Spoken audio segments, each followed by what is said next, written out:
Hello everyone, welcome back friends. आज हम बात करेंगे आरटीआई के बारे में, राइट टू इंफॉर्मेशन, या फिर हम ये कह ले सूचना का अधिकार। आरटीआई क्या होती है? सूचना का अधिकार हर भारतीय सिटीजन को ये हक देता है कि वो गवर्नमेंट डिपार्टमेंट से रिलेटेड कोई भी इंफॉर्मेशन जानकारी मांग सकते हैं, और फिर वो गवर्नमेंट डिपार्टमेंट को जो है वो 30 दिनों के अंदर जो है वो उन्हें आंसर देना होता है। जवाबदेही जो है वो 30 दिनों के अंदर देनी पड़ती है। आपको ये एक और चीज याद रखनी है कि आरटीआई जो लगती है ना वो सिर्फ पब्लिक अथॉरिटी पे ही लगती है। अब ये पब्लिक अथॉरिटी क्या होती है?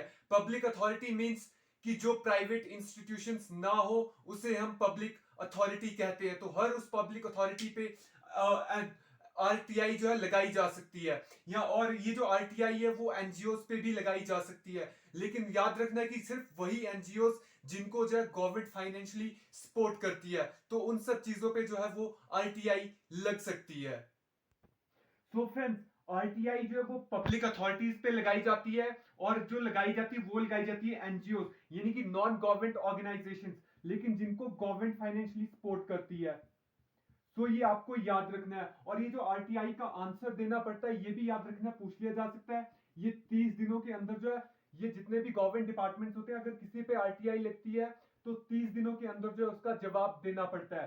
फ्रेंड्स, अब हम बात करते हैं राइट टू इंफॉर्मेशन एक्ट के बारे में। राइट टू इंफॉर्मेशन एक्ट 2005 ये क्या क्या कहता है? इससे पहले भी एक एक्ट था 2002 का, जिसको आरटीआई ने रिप्लेस किया था 2005 में।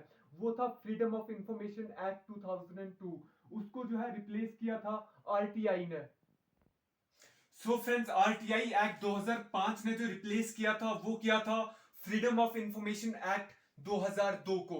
फ्रेंड्स, आपको ये याद रखना है कि अब जो ये आरटीआई है, राइट टू इंफॉर्मेशन एक्ट, ये जो है फंडामेंटल राइट भी है, हमारा फंडामेंटल राइट है। और ये जो फंडामेंटल राइट है वो आर्टिकल 19 ए के साथ आता है। ये 19 ए में आता है, जो कि कहता है freedom of speech and expression. Friends, आपको ये पूछ लिया जा सकता है कि आरटीआई कौन से आर्टिकल के अंडर आता है? तो ये जो आता है वो आर्टिकल 19 ए के अंडर आता है, जो कहता है freedom of speech and expression. Friends, ये आपको याद रखना है। इसके अलावा अगर मैं बात करूं, आरटीआई जो है ना, ये एक्ट 2005 ये कॉमन पीपल को ज्यादा स्ट्रॉन्ग करता है, ताकि चीजों को ज्यादा से ज्यादा ट्रांसपेरेंट किया जाए और अकाउंटेबल किया जाए, जो कि इसका आरटीआई का मोटिव है। अब थोड़ा हम आरटीआई के बारे में जान लेते हैं। आरटीआई जो है 12 अक्टूबर 2005 को एग्जिस्टेंस में आई, फोर्स में आई। ये काम कब से कर रही है? 12 अक्टूबर 2005 से, और अभी 20 साल हो चुके हैं, इस साल 21 साल हो जाएंगे आरटीआई को।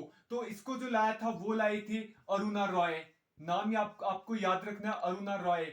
इनके एफर्ट्स के बावजूद जो है वो आरटीआई आई थी। ये बिल जो है पार्लियामेंट से 15 जून 2005 को पास हुआ था, और ये जो कानून बना था ये बना था 22 जून 2005 को। ये पार्लियामेंट से पास हुआ था, और 12 अक्टूबर 2005 को जो है ये एक्ट बन गया था। और आरटीआई का एक्ट जो आपको याद रखना है, आरटीआई का जो एक्ट है वो 2005 का है। आपको भी याद रखना है। इसके अलावा अगर मैं बात करूं, भी रिसेंटली लास्ट ईयर जो है वो चीफ जस्टिस सुप्रीम कोर्ट का एक डिसीजन आया था कि जो चीफ जस्टिस ऑफ इंडिया है ना, उनका जो ऑफिस है वो भी आरटीआई में आएगा, आरटीआई के अंडर आएगा। तो आप देख सकते हो कि इसका जो मोटिव है ना, मोटिव क्या कहता है इसका, जो चीजों को जो है वो ज्यादा से ज्यादा अकाउंटेबल बनाना है और ट्रांसपेरेंट बनाना है। फ्रेंड्स, इसका जो मोटिव आपको याद रखना है कि to make things more transparent and accountable, जिससे कि करप्शन कम हो सके और गुड गवर्नेंस में ज्यादा से ज्यादा इंप्रूवमेंट हो सके। तो करप्शन को रोकने के लिए भी आरटीआई को यूज किया जाता है। अगर मैं बात करूं, पार्लियामेंट तो इसे अप्रूव किया था। अगर ये सेंटर लेवल पे करनी हो तो इसकी इन्वेस्टिगेशन करती है सीआईसी, यानी कि सेंटर इन्वेस्टिगेशन। और स्टेट लेवल पे अगर मैं बात करूं तो इसकी इन्वेस्टिगेशन जो करती है वो करती है एसआईसी, स्टेट इंफॉर्मेशन कमीशन। और इसके अलावा ये पंचायती राज पे भी जो ये आरटीआई लगती हैं। तो आपको ये याद रखना है कि सेंट्रल लेवल पे सीआईसी करती है और स्टेट लेवल पे एसआईसी करती है, central information commission and state information commission. ये जो है इंक्वायरी करती है आरटीआई पे, और 30 दिनों में जिसका जवाब जो है वो देना पड़ता है। ये आपको याद रखना है।